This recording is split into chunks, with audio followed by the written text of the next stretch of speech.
Episode 39 was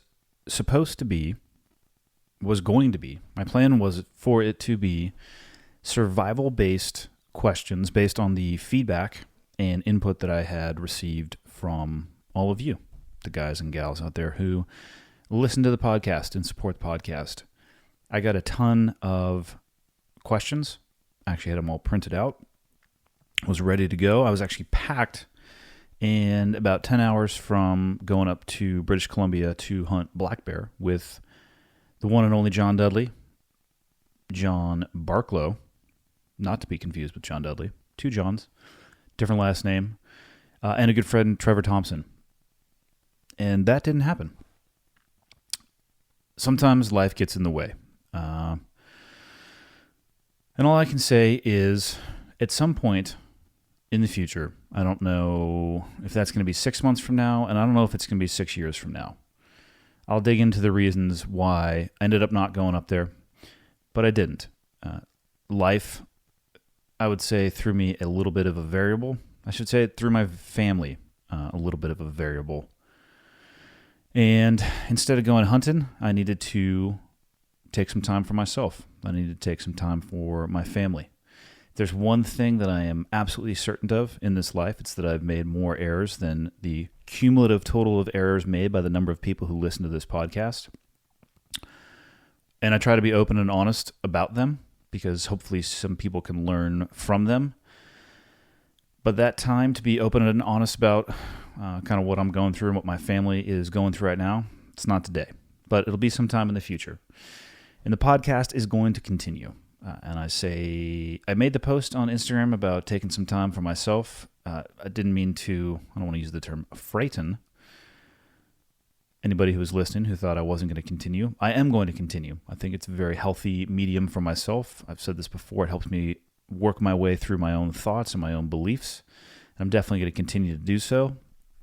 And on that note, I will get around to doing the survival / gear / best practices with both Barklow and Dudley, and probably Trevor as well too, because we have more hunts that we're going to do this year.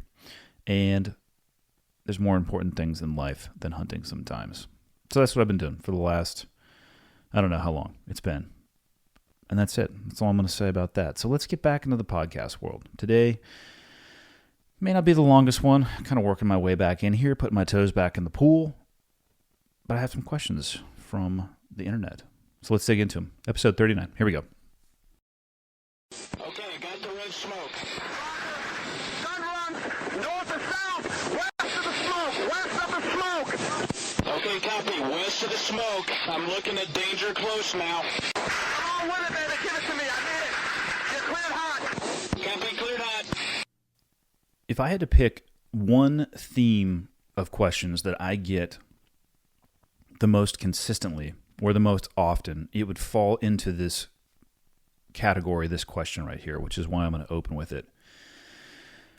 I would say 2 to 3 times per week, I get an email from an individual that in essence says, I wish I had taken the opportunity to serve. And now I am later in my life and I have things in my life. Usually it's related to family, but I cannot get rid of the nagging feeling that I need to either do more or I should have served, and I regret the fact that I didn't, and I'm considering doing it now. What should I do? And like I said, it usually comes in the form of I passed on the opportunity earlier in life, but now I have a family or somebody that I really care about, or I feel like I should have done more. My job is pointless or it's meaningless and I just don't feel like I'm contributing at all. Now, first and foremost, I'm not going to tell people what to do with their life. I don't think that I have the right to do so, but I will be honest about my experiences and my thoughts on military service in general, and then it's going to be on that individual who reached out to choose. And I know that I'm discussing this now in an audio version, but I do try to write back to every single person that writes to me, especially on this particular topic. But if I've ever written back to you, at the end of the day, at the very bottom, it's going to probably end with, the choice is yours to make. Just go into that choice with your eyes wide open. So for service in general, I personally think that mandatory service would be a great idea for this country. I think it would be a step in the right direction to correct some of what I would consider to be the deficiencies that at least I see in our society. That doesn't mean specifically military service, though. There are a ton of ways to serve absent wearing a military uniform.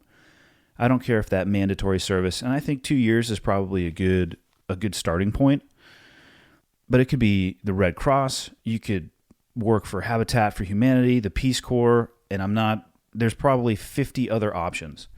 The point being, I think service outside of just yourself, the requirement to, at least for a short period of time, take your focus off of yourself and serve other people is a great thing. At the very least, I think it'll change your perspective. I think it would enhance it, and it would definitely give you some unique experiences that come from service outside of our borders. I would love it if not only the mandatory service was required, but at some point during that time, you had to leave the United States and go somewhere that is the polar opposite, both in belief, economic status, whatever it may be, wherever you come from, whatever we have as a country, to go to the other side of the coin, at least for a little bit, for a small period of time. Immerse yourself in a culture that doesn't have the things that we have on a daily basis. You can't achieve those experiences by looking at something that's electronic. You can't achieve that through Instagram. You can't achieve that by looking at your computer. And if you go there and you get your hands dirty in that environment, that perspective will stay with you for the rest of your life. My point being, I think service is great. Now, for those of you that have reached out with the question about wanting to enlist specifically in the military, because that's the question that I'm getting. I'm not getting questions about volunteering for the Peace Corps. I am getting questions from people who just have this nagging urge or regret about either not serving or wanting to serve. And on that particular topic, here's what I'll say. First and foremost, take your time. This is not a decision. The decision to enlist in the military is not one that I would recommend knee-jerking yourself into. If you have a bad run at work or a bad run in your personal life, it is not the time to go to a military recruiter and sign on the dotted line. You need to detach yourself from whatever it is that you're going through and make that decision in an objective environment, not a mentally or emotionally compromised environment. While you're taking that time to think about this decision, I would also take that time to reflect on yourself and answer the question for yourself, what is it that I think that I'm missing? And what do you think that service in the military would provide? What hole is that going to fill for you? What do you want to get out of the military service? And once you can define that, once you determine for yourself what it is that you think you are missing, take a very objective look at the military in general. Is the military capable of providing that fill in the blank for you? And the answer to that question is not always going to be yes.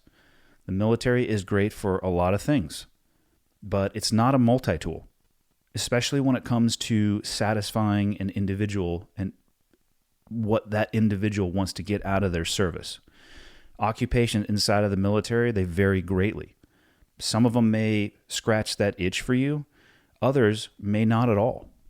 Bottom line, if you don't know what you want, if you as an individual have this urge or this desire, but you don't know what's driving it and you don't know what it would take to satiate that hunger, the military is a guaranteed poor option, because what you're going to get in military service, if you don't know what you want, is what the military wants from you. Now, I would say a repeating theme that I often hear in my own head when I'm reading these emails is some form or version of, I want to get into the fight. I want to get into the military, into an occupation that gets me overseas and gets me into the fight. And that's honorable, in my opinion, at least. The desire to get off the sidelines and get involved in the plays that are happening overseas, in my opinion, that's honorable. But what I'll say is this. What if you join the military with the expressed desire and the singular goal of wanting to fight, and you don't get to? The reality is that your personal desires and the military needs, they're not always parallel. In my opinion, from what I have seen and talking to individuals that are still in active duty, the heyday, or whatever you would want to describe it as, the peak, the apex of the mature theaters of war, where the vast majority of the fighting was taking place, they're over. And the face of warfare for the modern military is shifting. So if you come in and think that it's going to be on a daily basis, Call of Duty in real life, you're going to have an issue with your expectation management. I obviously don't have a crystal ball, and I can't tell the future, and the future could change overnight. That's basically what happened on 9/11. It changed the trajectory of my military career. It changed the trajectory of our country, and that could certainly happen again. But with the current environment, in even what I saw post 9/11 in my own career, I would best describe it as feast or famine. There are long periods of time where you are going to focus your efforts on training and personal skills and mastery of your occupation. And then in between those things, there'll be brief bouts of activity or the fighting that the individuals are expressing the desire to get involved with, if they are in an occupational role that actually is tasked with that fighting. And I know I've said this before, but I think it's an important point to bring up again. When you look at the military as a whole, and when you look at the movies about fighting and about combat, they're not telling the story of the military. They're telling the story of a small percentage of people who wear a uniform. The reality is that only a handful of occupational specialties have as their core role, as their core competency, engaging with an enemy in combat. Now, if you find yourself inside of one of those communities because you enlisted or joined with that desire to fight, your odds of encountering that are obviously better. But that feast or famine and the reality of the warfare or the warfighting environment that we're seeing right now still exists. Bottom line, the world can conspire against you. And even for the people who are joining today to fight, I hope that it does. I hope that our world continues to morph into an environment where you have no opportunity to fight. And I say that as somebody who spent a good amount of their adult life in an environment fighting. I don't want anybody else to have to do that. Now, like I said at the beginning, I am not going to ever talk somebody out of joining the military or talk negatively about the experience that you can gain from the military, but I do truly hope that nobody gets the opportunity to fight, because it means that our world's headed in a better direction. Is that actually going to happen? I don't think so, but that's my hope at the end of the day.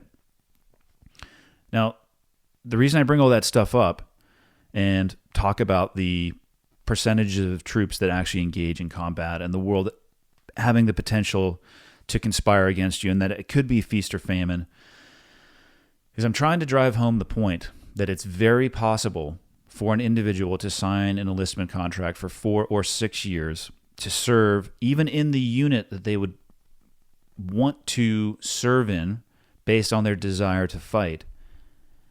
And in that 4 or 6 year time period, not get the opportunity to do so. And at the end of that 4 or 6 years, if that was the only thing that you felt was missing from your life, you were going to find yourself in the exact same position that you are in right now. And I would describe that as either unsatisfied or unfulfilled. And then what? I have people reaching out to me in their mid-20s. So that individual is now in their late 20s, maybe their early 30s. And I also have people reaching out to me who are in their late 30s, or mid to late 30s, I would say, actually. So that individual is now, at the very least, in their late 30s, potentially in their early 40s. And you're in the same place that you were prior to signing your enlistment contract and joining the military. Because the satisfaction or the single goal that you were looking for didn't have the chance to express itself. The other most common theme that I get from individuals reaching out is that they want to make a difference. And my response to that is yes, good, do it. And just be aware that wearing a uniform is not the only way to make a difference. If you want to join, and that's the decision that you make based off of an objective review of who you are, where you are, and what you want to get out of your service, awesome. Drive forward and do that. Join if that's the decision that you want to make. But understand that making a difference in the world around you and wearing a uniform are not the same thing. You absolutely can do both while you're wearing a uniform if you get the opportunity to do so. But you can also do one without the other. You don't have to wear a uniform to make a difference in the world around you. When I say the world around you, I'm not talking about geopolitical. I'm talking about your community or your family or your spouse or your kids. When I was in the military, I thought I had a very impactful job on the world around me. And the world around me in that environment was the battlefield that I was standing on.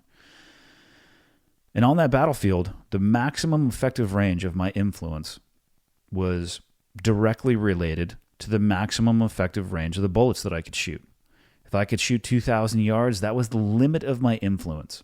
And at the time, I thought it was incredibly impactful and influential, and it was. But now I look at my life and look at the things that I'm doing now, and I've come to the realization that leadership, whether that be at work, whether that be in your community, whether that be in your house, has a range that is exponentially greater than any bullet that you could ever fire. The ability to actually change the world around you. And again, that starts at your house and your community. And the things that you can actually control is so much greater than the range of an actual bullet. If I can raise my children and instill in them principles and philosophies and integrity and morals, and they go out into the world, and that ripples far beyond anything that I could ever comprehend, that is how I'm actually going to make change. And it's important, I think, for people to not forget that. So if you want to get out there and make a difference, do it. Don't let the clothing that you're wearing or that you think that you need to wear or the patches or the insignia, don't let that get in your way. Don't let that trip you up. Like I said, you can make a difference while you're wearing a uniform, but you can absolutely make a difference wearing flip-flops, a t-shirt, and a pair of board shorts as well. The last thing I'll say about joining the military, for those of you that have reached out or those of you that are considering joining the military for maybe some of the reasons I've already discussed, remember and realize that there is a difference between price and cost. Now, the price of military service, this is paid by the enlistee. This is paid by the person who signs a contract, much like when you sign a contract for a new vehicle. It lists what the vehicle is going to cost. It lists what your payments are going to be, the time period that you're going to make those payments in, what the vehicle provider is going to give to you. It's a straightforward contract. Now, when you join the military, it's actually really straightforward as well. You're going to sign for a certain period of time. In that time period, you're going to surrender some of your rights, and you're going to swear an oath to support and defend the Constitution and serve the people of this country and follow the orders of the President of the United States, whether you voted for him or not. The person who signs the bottom line of that contract, they're the one who they are the one who pays the price for the enlistment. And I think it's important to at least discuss that although the individual who signs on the dotted line pays the price, it's your family and loved ones who bear the cost. The easiest role, in my opinion, in the military family dynamic is that of the service member. You're going to be very focused on your job. You are probably going to have a sense of purpose, a sense of fulfillment, and you may even be doing what you love. Hopefully you have all three of those things. Inherent in that, especially if your job involves combat, you're going to have choices to make, and the choices that you're likely going to make are going to be selfish in nature. It is demanded by the occupation. If you want to be operating at the highest level, the vast majority of your time and attention is going to be focused on operating at the highest level. You're going to be coming and going a ton. You are going to be disrupting the schedule of your family. If you are married and you have kids and you're serving on active duty, you're going to be coming and going to the point where it may actually become a disruption when you come home because life continues when you're gone. Then you need to add into that the deployments, the worry, the stress, and the fear that not only that your spouse and your family and your loved ones are going to feel, those things are all going to be felt by the service member as well. And what I'll tell you right now is you're not going to find that discussion of worry, stress, or fear in your enlistment contract because there's a difference between the price of service and the cost of service. Speaking for myself, I spent time pushing that worry, stress, and fear down and away from my thoughts because I was trying to focus on doing my job to the best of my ability. It doesn't go away. It's going to come back at some point. You're going to miss birthdays, you're going to miss holidays, and you're going to miss special occasions. The coming and going is very difficult. Sometimes there isn't time to deal with and work through issues that can develop through the course of a normal relationship. And all I'll say is, just like the worry, stress, and fear, those issues will be back. Some relationships can survive. What I have seen, at least from the community that I come from, I don't want to say all, because it's definitely not all, so that would be inaccurate to begin with, but a lot, maybe even most, they stumble. And in addition to all of those stresses, which again I would put down in the cost, not the price, one of the biggest costs of service is that at the end of the day, it may take your life. And you can't forget that. If you make a decision to enlist in the military, it is the armed forces. They call it that for a reason.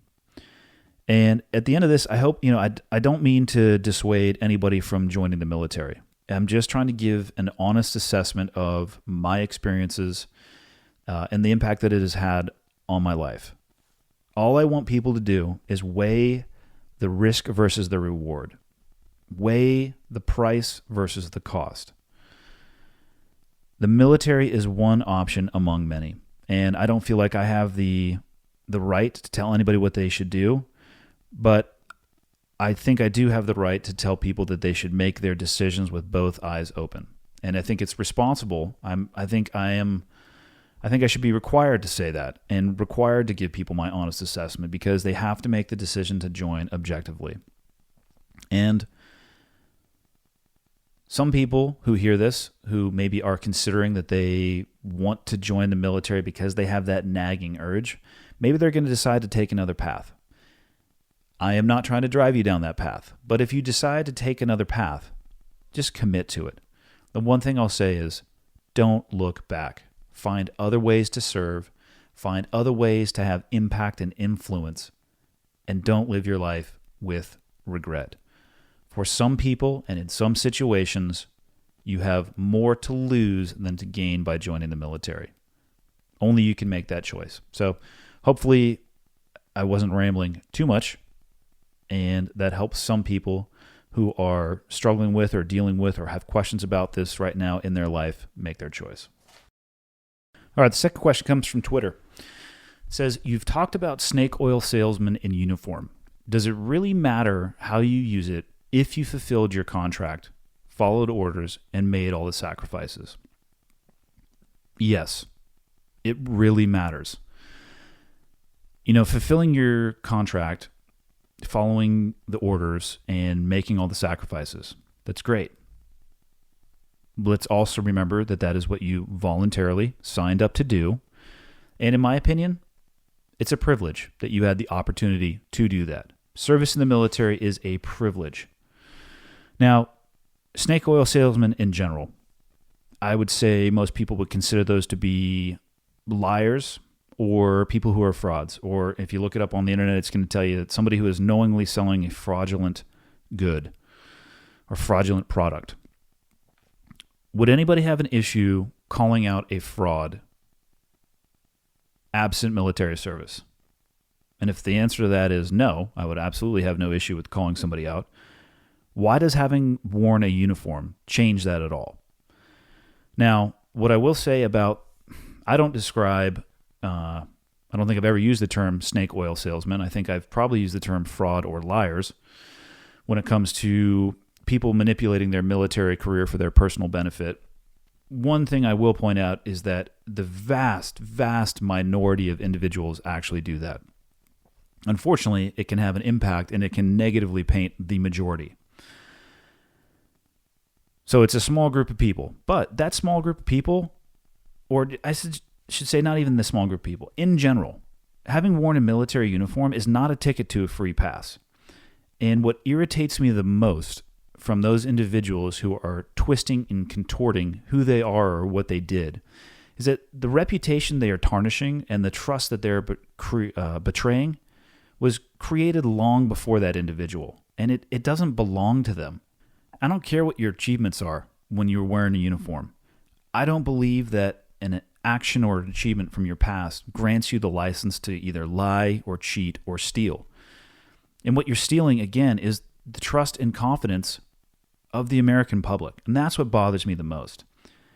It is an honorable, respected profession.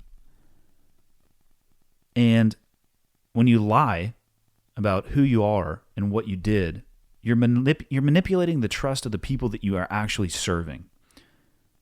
And in my opinion, service doesn't end when you hang up your uniform. It's just the beginning. So yes, it absolutely matters how people portray themselves post-military service. Be honest about who you are and what you did and why you did it. It was about serving the people of this country, not lying to them. Next question. Hey, Andy, how do you define/find meaning in your work after having a job with such a clearly defined purpose? I think a lot of people struggle with that these days when stuck in average desk driving jobs. Keen to hear your thoughts. Cheers. I wonder if this guy is from overseas. I don't hear cheers very often. So if you are, cheers to you as well. Now, but to your question. I think the only place I can start, if I'm being honest with this, is that perhaps it would be better to detach purpose and occupation. Sometimes your occupation is just your occupation, and you need it to enable your drive towards your purpose. And then sometimes maybe you get lucky and you find or are able to serve what you feel is your purpose in your occupation, but not always. I struggled when I got out of the military, when I left the job that you're referencing, right? The meaning, how did I find meaning in my work after having a job with such a clearly defined purpose? The reality and truth is that I struggled. I left the military in June of 2013 and ended up sitting on my couch, feeling sorry for myself, watching the news instead of working in an occupation that occasionally would make it. But what bothered me about that time period is that it seemed to me, at least, that the vast majority of the news reporting was on the what I'll call the eroding tide of the accomplishments that we had made while I was serving. Specifically, at that time period in Iraq, it seemed as if the literal and figurative blood, sweat, and tears that many people had put in to pacify certain regions of that country was slowly being eaten away by ISIS and Al-Qaeda, whichever group you want to associate or title it with. But it seemed to me as if I was sitting on the couch and I was watching the tide go out an inch at a time until it was a mile down the road. And I really struggled with it. Also, at that same time period, I was very fortunate. I left the military and I had another occupation that I was able to leave the military one day and step into the next. I was actually working for that company on the weekends in my off time while I was in the military. So I was very fortunate in that there really was no gap in my employment.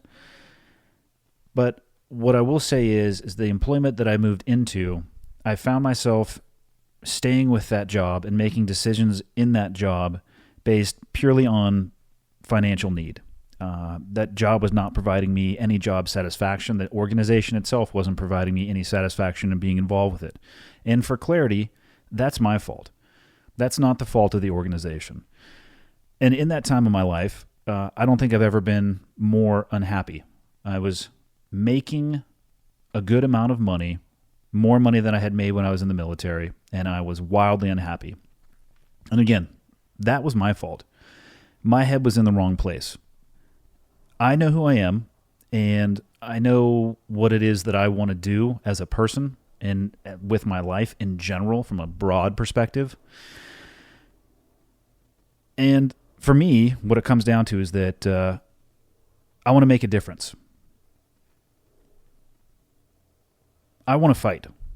That's what I wanted to do my entire adult life. Not for fighting's sake, but fighting to make a difference. Fighting so other people wouldn't have to. But I found myself at a time in my life where I couldn't do that anymore.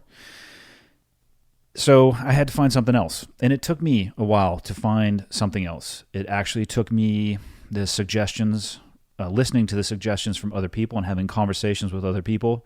And what really turned the tide for me is when I realized that I can still stay in the fight, the greater overarching fight. And the best way that I could do that initially, which helped get my ass off the couch, was by supporting the people who were still in the fight.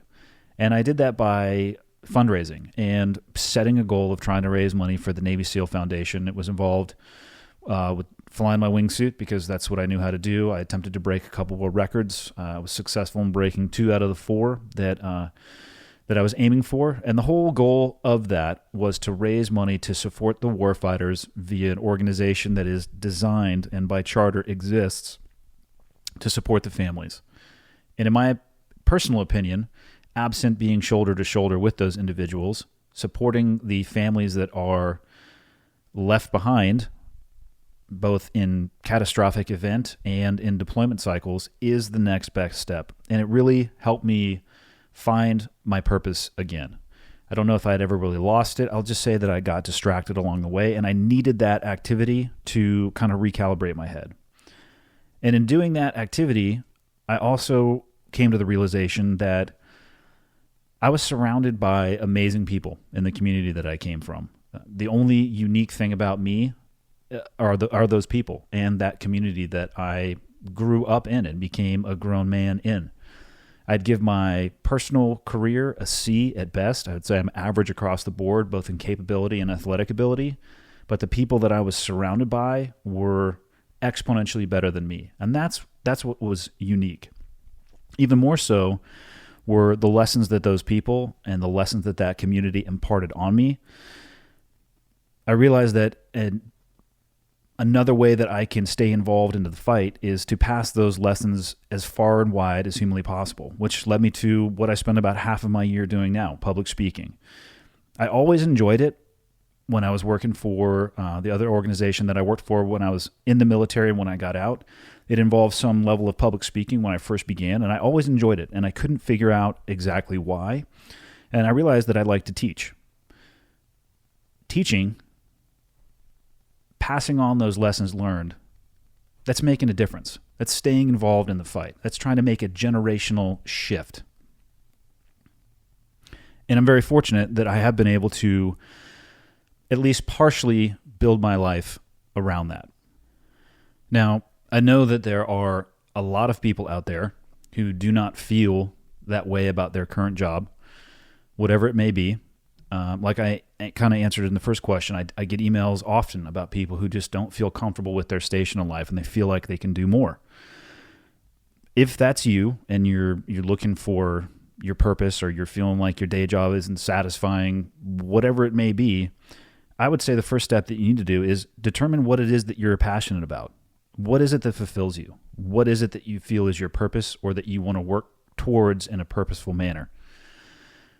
For me, like I said, I want to make a difference. That's like, at the end of the day, that's the best I can describe myself with the vocabulary that I have that drives the vast majority of the actions that I take.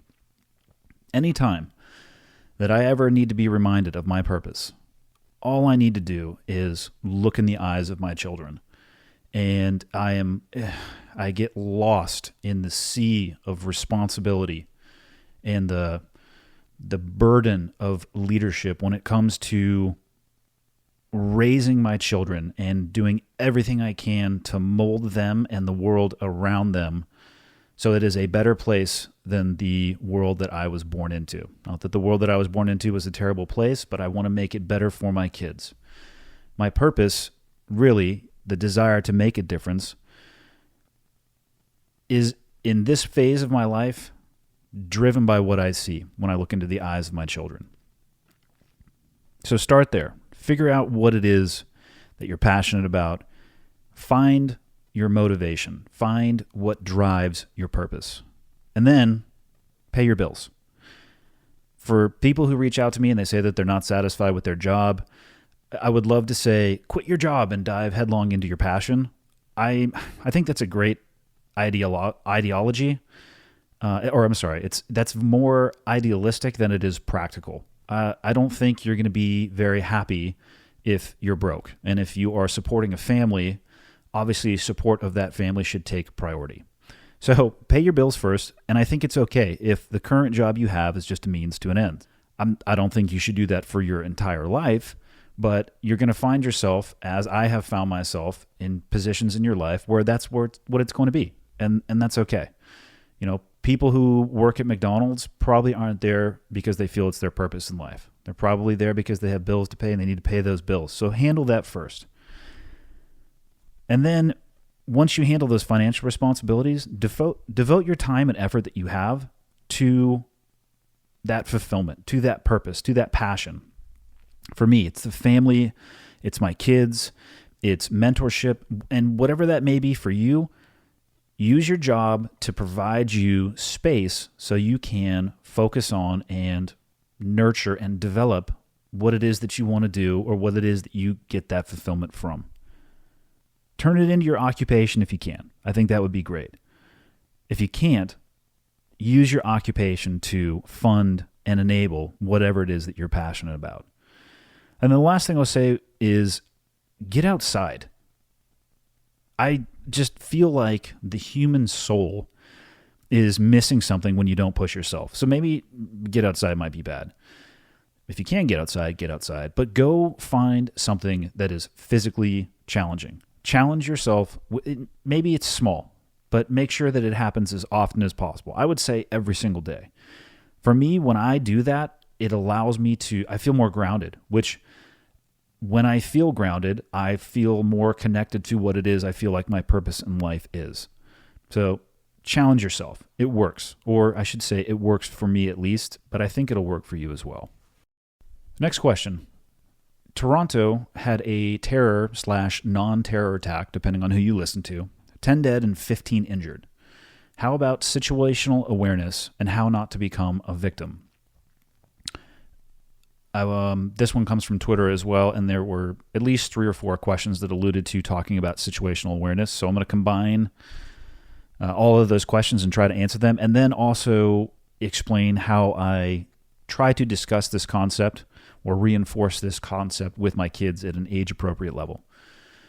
So as to whether or not the attack in Toronto was terrorism or non-terrorism, I don't know. In my opinion, terrorism is purely a tactic.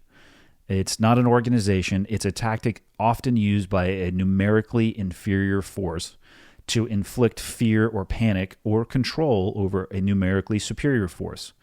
And it really works. But I think the reason that people would classify what happened in Toronto as non-terrorism is because if you look up the definition, I'll read it to you right now. It says terrorism is, in the broadest sense, the use of intentionally indiscriminate violence as a means to create terror among masses of people. So I would say that, yeah, that criteria is met in Toronto. The criteria is not met, it says, or fear to achieve a financial, political, religious, or ideological aim. I am not 100% up to speed on the exact motivations of the individual from Toronto, but I think he might have been a little bit more in the crazy bucket than the political, religious, or ideological bucket, which is probably why people are saying the event doesn't rise to the level of terrorism. I don't know. Like I said, it's a tactic, and it's an effective one because it can allow a small group of people or an individual to control a larger group of people. On the situational awareness front, I guess if we're going to talk about it, we have to define it.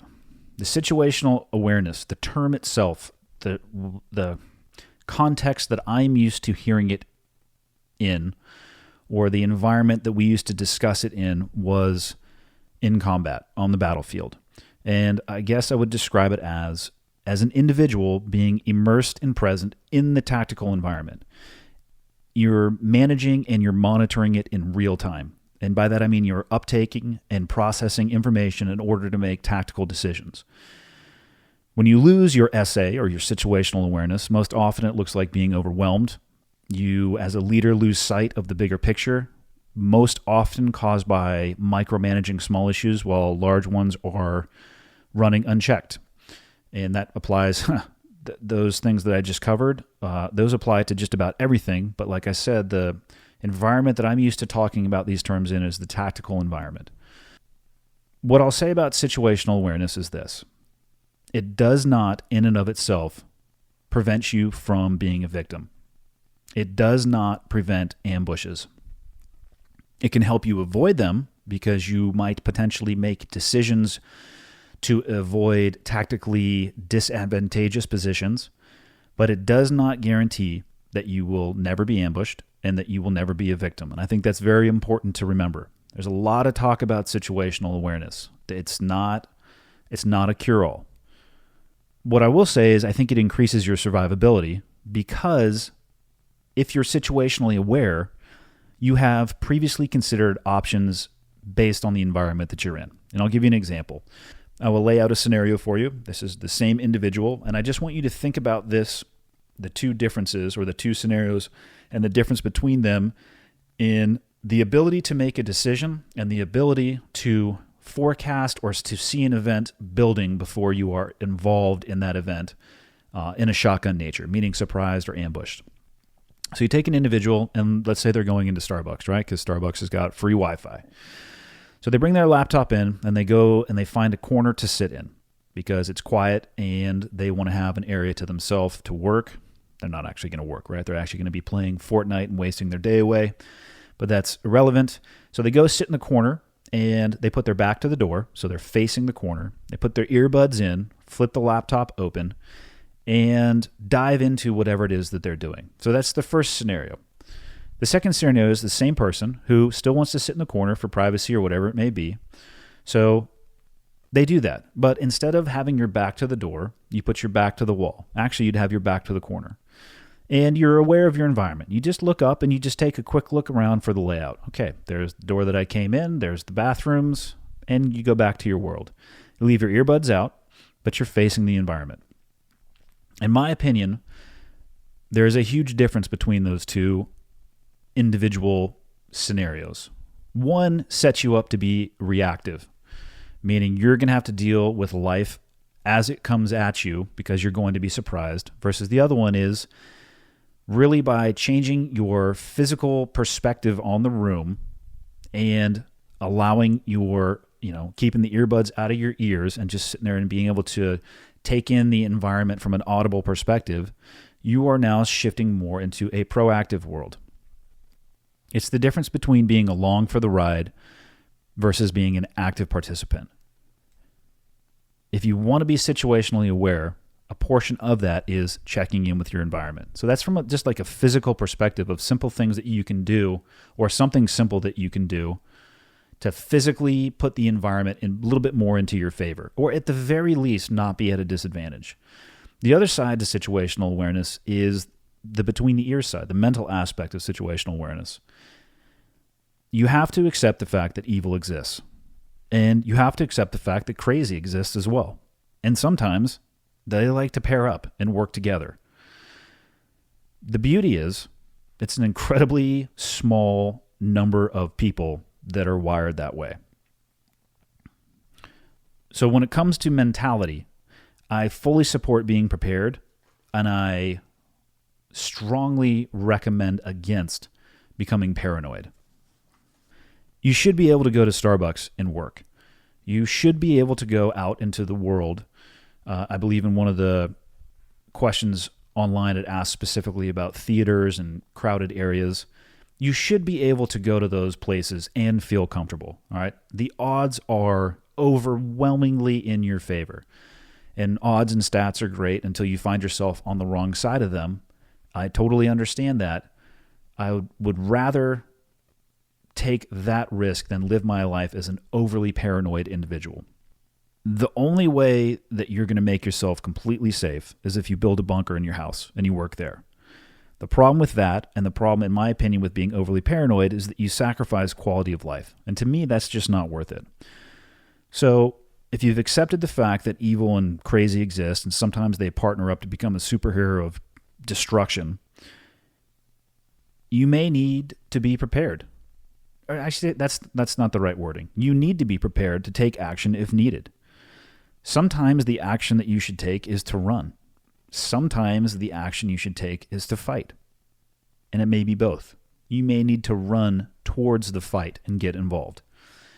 Now, I'm not going to go scenario after scenario after scenario because a lot of it depends on proximity. In an active shooter environment and you're a half a mile away, is it smart for you to run towards that?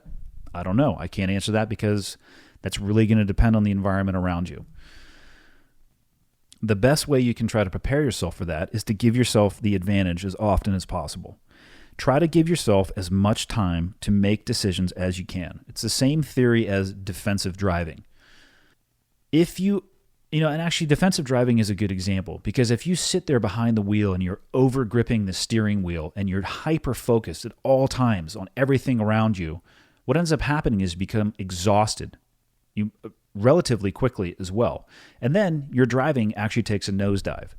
It's a balance between paying attention and being prepared, but pushing back those crashing waves of paranoia. So think of situational awareness as mental defensive driving. Now, when it comes to my kids, the best examples that I can give them of behaviors that they should watch out for are the ones that they actually see in everyday life. So I spend a lot of time talking with my kids about dangerous behaviors that they have seen with the intent of teaching them to recognize it early.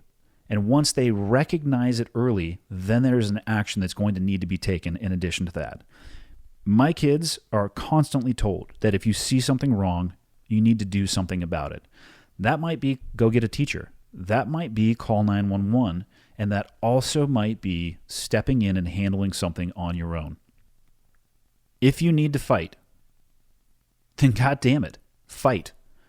I'm sick and tired of hearing from people that there is no place and time for violence.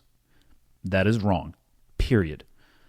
It should be avoided at all costs, but sometimes you're going to have to step up and take action. And my kids are, again, constantly told that if they take action and if there is violence involved, if that violence or action is justified, they're not going to get in trouble from me.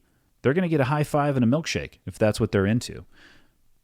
And obviously that's a joke, but what they're going to get is they're going to be praised and rewarded for their behavior because they needed to step up and do the right thing, and that's exactly what they did. Like I said in the beginning, situational awareness is not a cure-all, but it can make a difference in your survivability, so take advantage of it. from a physical perspective, take the tactical advantage anytime it presents itself. And that can be passive, just like the Starbucks example.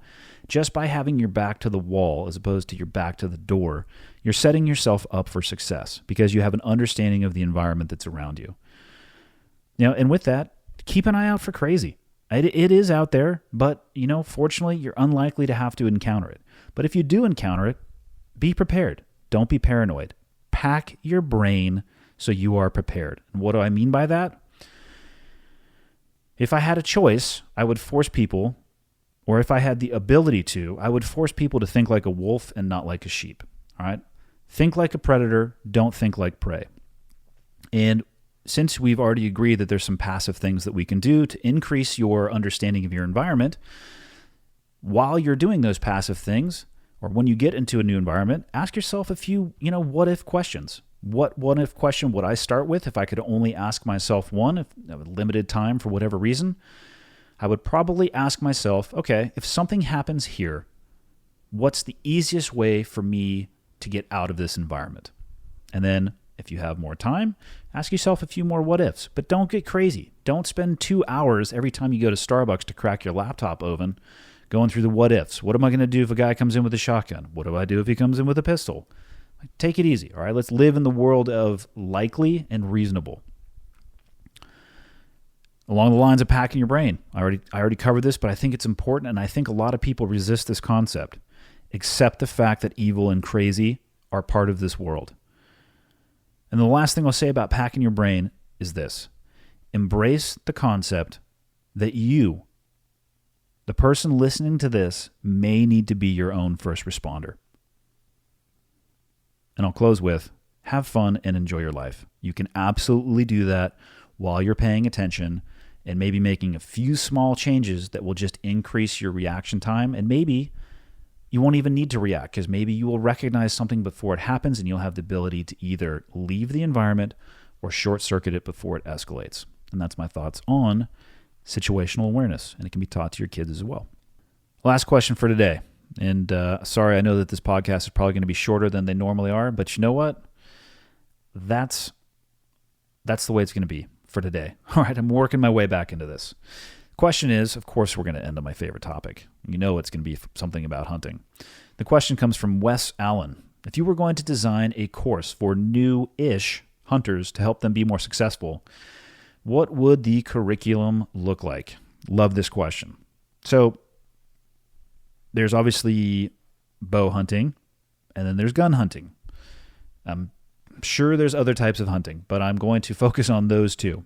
First and foremost, if somebody wanted to get into hunting or a newish hunter, I would make sure that they had all of the gear specific to the weaponry that they're going to need. When it comes to having a gun, you're going to need to find a suitable range, and you're going to need to find a range that allows you to shoot at a suitable distance, something that you might encounter in an actual hunting environment. It's actually, in my opinion at least, a little bit easier with a bow because you just need a little bit more space. I literally shoot my backyard. I can go all the way out to 35 yards. And as far as focusing on the fundamentals and the mechanics, I can do it every single day as many times as I want to, weather permitting. And even when it gets really bad weather, I've gone into the garage and had a target ridiculously close and just simply focused on my shot mechanics. So either way, if it was somebody who was new or is just starting off or had just started off, I'd make sure that they had the gear they needed and they'd have a facility where they could actually practice. And then for both gun or for bow, if I was going to design a course, the focus would 100% be on the fundamentals of shooting. Because it's pointless to go into the field without a solid grasp of the fundamentals and the mechanics that go with it. So that starts with, in my opinion, the shooting platform.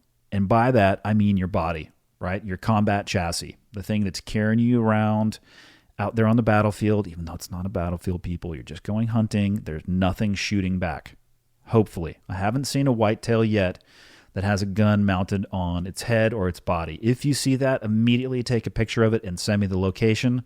I'm coming in hot, okay? But what do I mean by the body? I mean, physical conditioning would be a huge aspect or a huge portion of what I would focus on when it comes to preparation for hunting. Inside of that, specifically what I mean is there would be a lot of odd object and heavy object lifting, carrying, moving. And the reason I say that is I've yet to find a barbell or a dumbbell anywhere outside of a gym, ever. Think about nature. It's so uncommon to find something that is incredibly linear and also equally loaded on both sides. And if you're constantly training with things that are linear and equally loaded on both sides, you can develop a great capacity, but there will be a decrease in your ability when you get your hands on an odd object if you've never touched them before.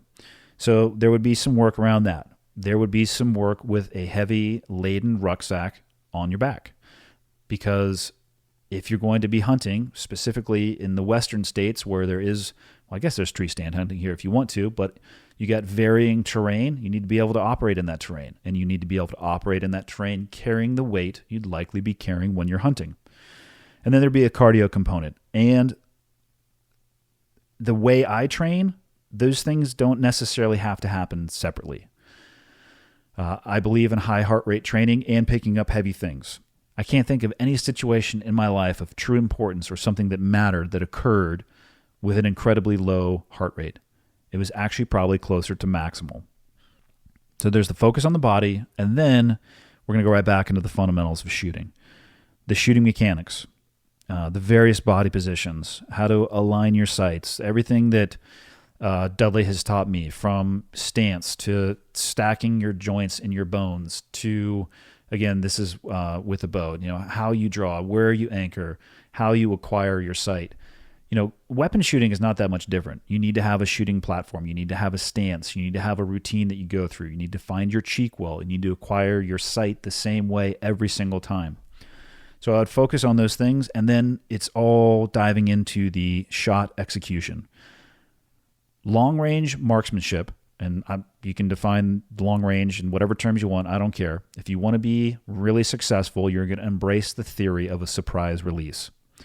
That, in my opinion, is the same way to really refine your archery as well, especially at distance. I think there's some confusion about the term surprise release. Surprise release doesn't mean that it jolts you. It means that you're not anticipating. It's the slow, consistent application of pressure. So I use a back tension release for archery. And once I get my sight settled, I slowly, I think in my head, just pull, pull, pull, pull, pull. I know that the bow is going to fire. I don't know the exact instant that it's going to fire, but I'm not surprised when it does. Same principle with rifles. Your finger's on the trigger and you're slowly applying pressure. Press, press, press, boom, and it goes off. You know what's going to happen. You're not jolting like, oh wow, that surprised me. That's not what it is, okay? So don't be confused when you hear that term. And then the last thing I would cover in the fundamentals of shooting would be the various angles and the impact that it has on angles. Shooting downhill, the decreased effect of gravity. When you start looking at long-range rifle shooting, you probably should look at humidity. You need to look at temperature, but that's a little bit farther down. And that really, those issues don't really rear their head until you start, I would say, creeping out near, well, unless it's an extreme angle, I'd say 600 yards and out. So it's the physical component of training your body. It's the physical component of working through the mechanics. And that's a good foundation, but then you need to get outside, right? There would be, in a course, if I were to create it, there would be a phase, we'll just call it that, of stalking, concealment, and camo. And that would basically be time out in the woods. And I haven't put too much thought into what it would look like because I don't think I'm ever going to do this, but essentially, kind of like when I went through sniper school, you would practice stalking.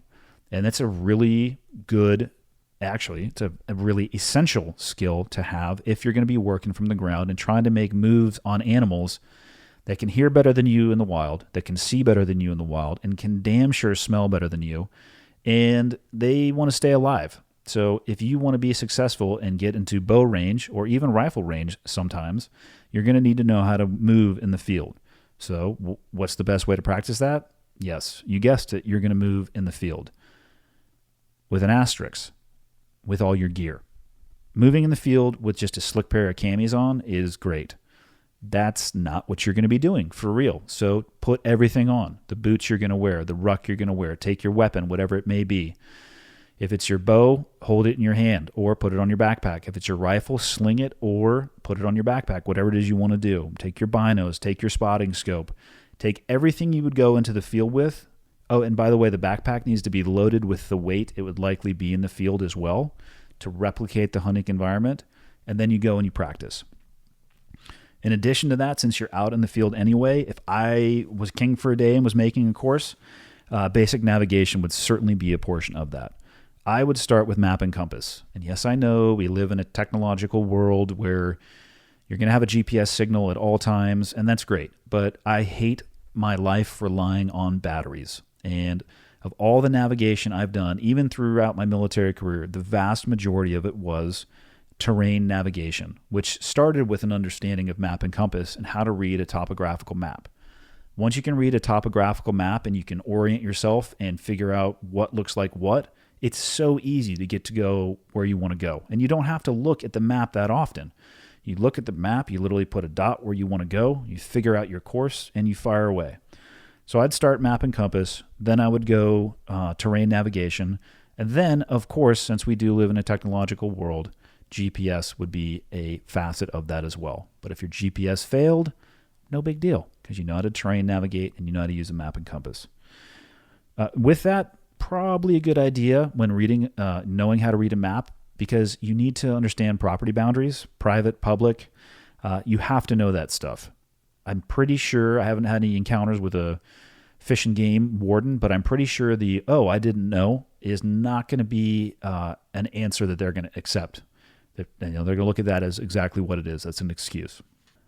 And then in my course, if you were to come to the Andy Stumpf hunting course, what you would find is then once you have the foundation, the mechanics, we've done some practice in the field stalking and some practice with navigation, you are going to start combining all of that. And it's going to terminate in some really high heart rate shooting scenarios, because there is a huge difference between drawing back or lining up your sights on a target that has either foam or paper and a target that has 4 legs and a heartbeat. You're going to experience a physiological response when you aim at an animal for the first time. And I think that happens to everybody. I know it happens to me every single time. And it's not a matter of whether or not it's going to happen. It's a matter of whether or not you can learn to manage it. The best way to learn to manage and to be able to function in that environment is to put yourself in that environment as many times as possible.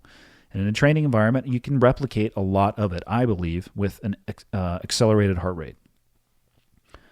And then the last thing you're going to get at the course, I think, would be a discussion on expectation management. You can do all the right things. In my limited experience hunting, you can do all of the right things and you can still fail. And that's just part of the deal, because just like in combat, your enemy has a vote, and just like in the field when you're hunting, the animal has a vote too. You could do everything right and still just be screwed by bad luck. What I'll say with that, and what I would cover in the course, is that you can learn from every single day in the field. And who cares? Because no one's shooting at you. So learn the lessons that are presented to you and just try to do better the next time. And I would say get out as often as possible and start making mistakes. You can blow a stock, and you're going to. You can miss a shot, and you're going to. And for me, that's the best motivation ever, the desire not to repeat what that feels like. And I think it's essential that you feel it at some point. If you're only successful and you never experience failure, I don't think you are anywhere near the limit of your capability. The last thing I would say is have fun. Try to enjoy the process and worry a little bit less about the end result. And this is something that I definitely struggle with, but I remind myself often, like, dude, I'm out in an amazing location doing something that I love. Let's worry a little bit less as to whether or not I'm successful today, and just try to get in touch with why I'm out here and maybe learn a little bit of something about myself and refine my skills a little bit. So that would be my course. If anybody wants to go to that course, go ahead and hit me up via email. I don't know if I'll ever do that course, but now that I'm thinking about it, it kind of sounds fun. I would need Dudley for this because I can't teach archery. So what I should say is hit up Dudley via email and ask him if he'd be interested. And that's it. That's episode 39. 40 will be coming at you next week. Thanks. Thanks, everybody. Sorry for I think it was a 1 or 2 week gap in between this episode and the last one. Like I said, shit happens. The podcast is going to continue, no doubt about it. For those of you that have found the podcast and you enjoy it, do me a favor. Tell somebody else about it. I think that's the biggest thing you guys could do to help me out, other than going on and writing a review on iTunes, which a ton of people have done. Give it a rating, write a review, good, bad, or ugly. Tell me however it is that you feel about the podcast. If it's something that I can do to make it better, I definitely will. I'm going to release a new shirt next week. It will definitely be specifically for people who, the shirt's not even going to make sense to people who don't listen to the podcast, which is totally fine with me because I made it for those of you who do listen. And that's it. See you next week.